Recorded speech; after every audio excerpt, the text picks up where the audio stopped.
மஹிந்த ராஜபக்சவினுடைய மூன்றாவது மகன் இளைய மகன் ரோஹித ராஜபக்ச இன்று 5 மணி நேரங்களுக்கும் அதிகமான நேரம் விசாரிக்கப்பட்டிருக்கின்றார். கடும் விசாரணை நடத்தப்பட்டதாக சொல்லப்படுகிறது. யாரால் விசாரிக்கப்பட்டிருக்கார் என்று பார்த்தீங்கன்னு சொன்னால் மத்திய குற்ற விசாரணை பிரிவு அவர்களால் விசாரிக்கப்பட்டிருக்கின்றார். CCIB என்று சொல்லுவோம். அப்படி விசாரிக்கிற அளவுக்கு என்ன குற்றம் செய்தவர் என்று சொன்னால் இன்வெஸ்ட் பண்ணவரா, முதலீடு செய்தவராம் 2 நிறுவனங்களில், அதாவது மிரிகான என்ற இடம் இருக்குது தானே, அங்கே இருக்கக்கூடிய 2 நிறுவனங்களில் முதலீடு செய்தவராம் என்று சொல்லி. அப்போ முதலீடு செய்கிறது நல்ல விஷயம் தானே, அதுக்கு எதுக்கு விசாரணை என்று கேட்டிங்கன்னு சொன்னால் முதலீடு செய்கிறது நல்ல விஷயம்தான். ஆனால் உங்களுடைய சொந்த காசை இல்லை கொண்டே முதலீடு செய்யணும். ஊரான் வீட்டு காசை, பொதுமக்களோட காசை அதை ஆட்டையை போட்டுக்கொண்டே முதலீடு செய்தால் பின்ன விசாரிப்பினம் தானே. அப்போ 5 மணி நேரமாக விசாரித்து பிறகு விடுவிக்கப்பட்டவர். என்ன பிரச்சனை சொன்னால் இன்றைய காலமாக விசாரணைக்கு போகைக்குள்ளேயே செய்திகள் பரபரப்பாக அடிவிட ஆரம்பித்தது. இன்றைக்கு விசாரணைக்கு போகிறார், என்ன நடக்க போதோ தெரியான்னு சொல்லி. பிறகு பார்த்தீங்கன்னு சொன்னால் 1 மத்தியாலம் 2 மத்தியாலம் 3 மத்தியாலம் மட்டும் டைம் போய்கொண்டே இருக்குது. ஆள் வெளியிலே வரையில. பிறகு 5 மத்தியாலம் ஆனவுடனே எல்லார் மத்தியிலேயும் ஒரு சந்தேகம் வந்தது, ஒருவேளை கைது செய்யப்பட போகிறாரோ என்று சொல்லி. ஆனால் 5 மணி நேரம் கழித்து பிறகு அவர் விடுவிக்கப்பட்டிருக்கிறார். என்ன பிரச்சனைன்னு சொன்னால் ராஜபக்ச குடும்பத்தில் அங்கால மூத்த மகன் நாமல் ராஜபக்சவுக்கு மேலே நிறைய வழக்குகள் போய்கொண்டிருக்குது. இங்கால 2வது மகன் யோசித ராஜபக்ச, அவருக்கு மேலேயும் பல வழக்குகள் போய்கொண்டிருக்குது. அப்போ இவர் 3வது மகன், கடைசி மகன். அப்போ இவர் பார்த்துக்கிற என்ன 2 அண்ணாக்கள் மட்டும் நிறைய காசுகளை சுருட்டி அங்கேயும் இங்கேயும் இன்வெஸ்ட் பண்ணினோம், நாம் பண்ணக்கூடாதுன்னு சொல்லி போய் கேட்டிருப்பார் போராட்டக்கு மஹிந்த ராஜபக்சட்ட. பின்ன அவர் ஐடியா கொடுத்துருப்பாராக்கு 1,90,00,000 ரூபா காசை எங்கேருந்து எடுத்துக்கொண்டே எங்கே இன்வெஸ்ட் பண்ணலாம்னு சொல்லி ஏதாவது கொடுத்துருப்பார் போராட்டக்கு.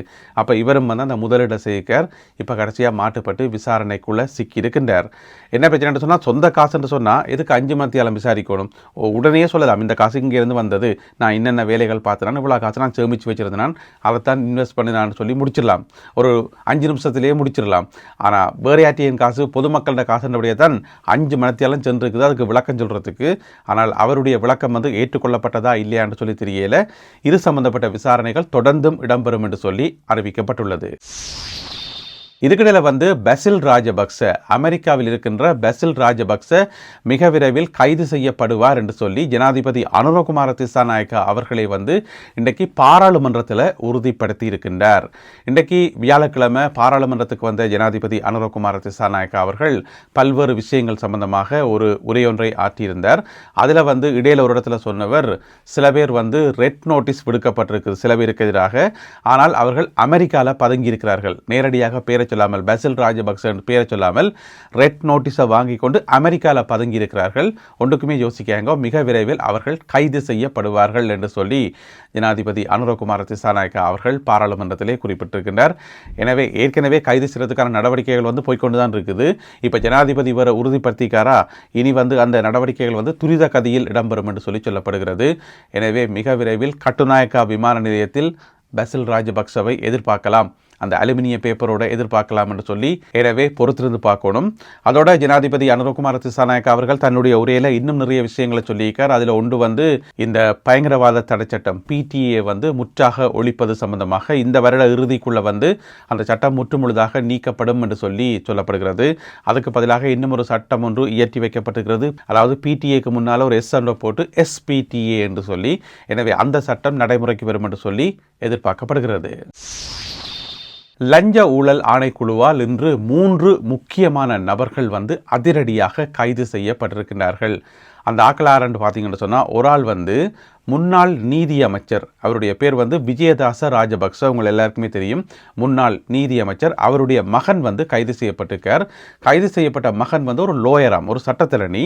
அவருடைய பேர் ரஹித ராஜபக்ச என்று சொல்லி அவர் கைது செய்யப்பட்டிருக்கார். அவரோட சேர்ந்து SJP கட்சிக்கு தான், சஜித் பிரேமதாஸ் அந்த கட்சி, அந்த கட்சியினுடைய ஒரு தொகுதி அமைப்பாளர், அதாவது ஹொரணை தொகுதி அமைப்பாளர், அவருடைய பேர் சரித் அபேசிங்க, அவரும் கைது செய்யப்பட்டிருக்கார். அதை விட இன்னும் ஒருத்தர் கைது செய்யப்பட்டிருக்கார். அவருடைய பேர் என்னென்று பார்த்தீங்கன்னு சொன்னால் அருணஸ்ரீ சத்துரங்க. அவர் யாருன்னு பார்த்தீங்கன்னு சொன்னால் ஒரு முன்னாள் பணிப்பாளர், அதாவது விமான சேவைகள் மற்றும் விமான நிலைய சேவைகள் இவற்றுக்கான ஒரு அமைப்பு இருக்கு தானே, அதனுடைய முன்னாள் பணிப்பாளராக இருந்தவர் தான் இந்த சத்துரங்க அருணஸ்ரீ, அவரும் கைது செய்யப்பட்டிருக்கார். அப்போ எதுக்கு இந்த 3 பேரும் பார்த்தீங்கன்னு சொன்னால் ஒரு ஆளுக்கு ஒரு ஆள் சம்பந்தம் இல்லாதாக்கள். ஒரு ஆள் ஒரு கட்சி, மற்றொரு SJP கட்சி, இவர் ஒரு சாதாரண ஆள், ஆனால் பணிப்பாளர். என்னத்துக்கு 3 பேரும் ஒரேடியாக கைது செய்யப்பட்டார்கள் என்று பார்த்தீங்கன்னு சொன்னால் இந்த 3 பேரும் ஒரு கேஸில் சம்பந்தப்படினம். என்ன கேஸ் என்று சொன்னால், இப்போ கைது செய்யப்பட்டு தடுத்து வைக்கப்பட்டிருக்கின்ற மிக முக்கியமான பாதாள உலக குழு உறுப்பினர் ஹரக்கட்டா, அதாவது அவருடைய சொந்த பேர் வந்து நதுன் சிந்தக்க விக்ரமரத்ன ஹரக்கட்டா, உங்களை எல்லாருக்குமே தெரியும். அந்த ஹரக்கட்டாவோட இவர்களுக்கு தொடர்பு இருக்காம் என்று சொல்லி இன்றைக்கு விசாரணை நடந்து 3 பேருமே வந்து கைது செய்யப்பட்டிருக்கிறார்கள். அதாவது ஹரக்கட்டா இருக்காரு தானே, அவருடைய மனைவியிட்ட துபாயில் வச்சு லஞ்சம் வாங்கியிருக்கிறோம். எவ்வளோன்னு சொன்னால், முதல்ல வந்து 50 கோடி ரூபா பேசியிருக்கிறோம். 50 கோடி ரூபா தாங்கன்னு சொல்லி, ஏன்னு சொல்லி நான் அப்புறம் சொல்கிறேன். 50 கோடி ரூபா கேட்டிருக்கிறோம். 50 கோடி ரூபா அவாட்ட இல்லைன்னு சொல்லி பிரகாரம் அப்படியே காய்ச்சி 20 கோடியாக குறைச்சி 20 கோடியில் வந்து 12 கோடி ரூபாவை துபாயில் வச்சு கொடுத்துருக்கிறா. ஆறு, ஹரக்கட்டாவினுடைய மனைவி மதுஷிகா மதுவந்தி, அவள் வந்து 12 கோடி ரூபா கொடுத்துருக்கிறா. நாங்கள் இதை வச்சு கொள்ளுங்க, மிச்சம் 8 கோடியை வந்து நான் பிறகு தரேன்னு சொல்லி. சரி, இந்த 3 பேரும் வந்து எதுக்கு துபாயில் போயிட்டு ஹரக்கட்டாவினுடைய மனைவியிடம் வந்து லஞ்சம் வாங்கணும்னு கேட்டிங்கன்னு சொன்னால், ஹரக்கட்டா எங்கே இருக்கிறார்? ஏற்கனவே ஜெயிலுக்குள்ளே இருக்கிறார். அப்போ ஜெயிலுக்குள்ளே இருக்கிற அவருக்கு வந்து ஏதாவது ஆபத்துக்கள் வரலாம். இப்போ போலீஸ் விசாரணைகளில் கூட அவர் சிலவில் கொல்லப்படுறதுக்கான வாய்ப்புகள் இருக்குது. எனவே இவர் என்ன சொல்லிக்கணும்னு சொன்னால், நீங்கள் வந்து எங்களுக்கு காசு தாங்க, 20 கோடியை தாங்க, நாங்கள் வந்து அவரை பத்திரமா பாதுகாக்கிறோம், போலீஸ் வந்து அவர் ஒன்றுமே செய்யாது, ஒரு விதமான விசாரணையோ துன்புறுத்தலோ எதுவுமே இருக்காது. அது முதலாவது. ரெண்டாவது வந்து அவ சொன்ன மதுஷிகா மதுவதி சொல்லியிருக்கிறான் என்று சொன்னால், காலி சிறைச்சாலை இருக்குது தானே, அதை தவிர வேறு எங்கேயாவது ஒரு சிறையில் வந்து அடையுங்கன்னு சொல்லி, ஏன்னா அது வந்து ஒரு மோசமான சிறைச்சாலைன்றபடியாக அதை தவிர நீங்கள் வேறு எங்கேயாவது வேறு அடைச்சி வச்சு கொள்ளுங்க, அவர் வந்து பத்திரமா உள்ளுக்கு இருக்கணும், அதுக்கு நீங்களாம் பொறுப்புன்னு சொல்லி. என்னென்னு சொன்னால், அப்பா வந்து நீதி அமைச்சர். அப்போ நீதி அமைச்சர் சொன்னால் அவற்றை கண்ட்ரோலுக்குள்ள தானே சிறைச்சாலைகள் மற்ற நீதி சம்மந்தப்பட்ட எல்லா விஷயங்களும் இருக்கும். அப்போ அதை பயன்படுத்தி கொண்டு, அப்பாவினுடைய செல்வாக்கை பயன்படுத்தி கொண்டு, மகன் ஒரு லோயர் ராகித ராஜபக்ச. அப்போ அவருக்கு தெரியும் தானே சிறைச்சாலை அதிகாரிகள் எல்லாம் பழக்கமாக இருக்குது தானே, இனி அப்பா சொல்லிப்பட்டார்னு சொல்லி போட்டு அதை கண்ட்ரோல் பண்ணலாம் தானே. அப்போ அந்த செல்வாக்கை வச்சுக்கொண்டு இங்கே என்ன செய்கிறோம் சொன்னால், லஞ்சத்தை வாங்கியிருக்கிறோம். இதில் நாங்கள் கவனிக்க வேண்டிய விஷயம் என்ன சொன்னால், லஞ்சத்தை கொடுத்தா தானே ஹரக்கட்டாவினுடைய மனைவி அவையில் கூட பெரிய நல்லாக்களெல்லாம் சொல்ல முடியாது. 12 கோடி ரூபாய்னு வந்தது எல்லாம் இந்த போதைப் பொருள் கடத்தி பாதாள உலக குழுவால் வந்து ஆக்களை மிரட்டி காசு பறித்து அப்படி சேர்த்த காசு தானே 12 கோடி. எனவே காசு கொடுத்தாக்களும் நல்லாக்கள் இல்லை, காசு வாங்கினாக்களும் நல்லாக்கள் இல்லை. இப்போ வந்து விசாரணைகள் தொடர்ந்து இடம்பெற்று வருகின்றன. இந்த 3 பேருமே வந்து கைது செய்யப்பட்டிருக்கிறார்கள். இதுக்கிடையில் பார்த்தீங்கன்னு சொன்னால், இப்போ ஒரு 2-3 நாளைக்கு முதல் ஹரக்கட்டா வந்து நீதிமன்றத்துக்கு அழைத்து வரப்பட்டிருந்தவர் விசாரணைக்கு. அப்போ பார்த்தீங்கன்னு சொன்னால், அவருக்கு வந்து கால் ஏதோ நடந்திருக்கு, கால் ஏதோ முறிக்கப்பட்டிருக்கோ இன்னும் தெரியலை, அல்ல எங்கேயும் பாத்ரூமில் வழக்கி விழுந்தாரோ தெரியலை. அப்போ போலீஸார் வந்து அவரை நீதிமன்றத்துக்கு அழைச்சி கொண்டு வரைக்குள்ளே நடக்க முடியாமல் கஷ்டப்பட்டு அந்த ஒரு கிளச்சஸோடு தான் சேர்ந்து நடந்து வந்ததை பார்க்கக்கூடியதாக இருந்தது. எனவே அவருக்கு சிறைச்சாலையில் என்ன நடந்ததுன்னு தெரியலை. விசாரணைகள் தொடர்ந்து இடம்பெற்று வருகின்றன. காலி மாநகர சபையைச் சேர்ந்த 2 உத்தியோகத்தர்கள் வந்து இன்றைக்கு கைது செய்யப்பட்டிருக்கிறார்கள். இவர்களும் லஞ்ச ஊழல் ஆணைக்குழுவால் தான் கைது செய்யப்பட்டிருக்கிறார்கள். என்ன சம்பவம் என்று கேட்டிங்கன்னு சொன்னால், காலி பிரதேசத்தில் ஒரு கடை உண்டு, அதாவது ஒரு ஹார்ட்வேர் கடையாம். அந்த கடைக்காரர் என்ன செய்யணும்னு சொன்னால், கடைக்கு வந்து போர்ட் வச்சிருக்கணும். அப்போ கடைக்கு வந்து போர்டை வந்து சும்மா வைக்கலாமா? இல்லை தானே. மாநகர சபையினுடைய அனுமதியோட என்ன அளவில் வைக்கணும், எந்த இடத்துல வைக்கணும்னு சொல்லி அதுக்கு ஒரு முறை ஒன்று இருக்குது தானே. அதாவது வந்து மாநகர சபையினுடைய அனுமதி இல்லாமல் கடைக்கு வந்து போர்ட் வைக்க முடியாது. அப்போ அந்த ஹார்ட்வேர் கடைக்காரர் என்ன செய்யணும், தங்கட இஷ்டத்துக்கு ஒரு போர்டு ஒன்று வச்சிருக்கிறோம். அப்போ மாநகர சபையிலேருந்து இந்த 2 உத்தியோகத்தர்களை வந்து அனுப்பினதாம், போய் ஆளுக்கு வந்து ஃபைன் போட்டுட்டு வாங்கன்னு சொல்லி. அப்போ இவ 2 பேரும் என்ன செய்யணும், கடைக்கு போயிட்டு ஃபைன் போடுறதுக்கு பதிலாக அந்த ஃபைனை போடாமல் தவிர்க்கிறதுக்காக அந்த கடைக்காரர்கிட்ட 5000 ரூபா லஞ்சம் வாங்கியிருக்கணும். போயும் 5000 ரூபா காசுக்கு ஆசைப்பட்டு கடைசியாக இன்றைக்கு வந்து லஞ்ச ஊழல் ஆணைக்குழுவால் வந்து கைது செய்யப்பட்டிருக்கிறார்கள். எனவே 2 அதிகாரிகள் 5000 ரூபா காசுக்கு ஆசைப்பட்டு லஞ்சம் வாங்கி ஊடகங்களில் செய்தி வந்து அது மானம் போனது ஒரு பக்க பிரச்சனை. இனி லோயர் வழக்கு விசாரணை என்று சொல்லி அந்த 5000 விட கூடுதலான காசு செலவழிக்கணும். எனவே இது வந்து ஒரு தேவையில்லாதவே இல்லையேன. ஏற்கனவே ஆட்சி மாறி இப்போ லஞ்சம் ஊழலுக்கு எதிராக கடுமையான நடவடிக்கைகள் வந்து போய்கொண்டிருக்குது. நிறைய பேர் வந்து கைது செய்யப்பட்டு கொண்டிருக்கணும். அப்படியெல்லாம் கேள்விப்பட்டும் கூட இப்போ வந்து 5000 ரூபா காசை வந்து லஞ்சம் வாங்கினோம்னு சொன்னால் ஒன்றுமே செய்ய முடியாது.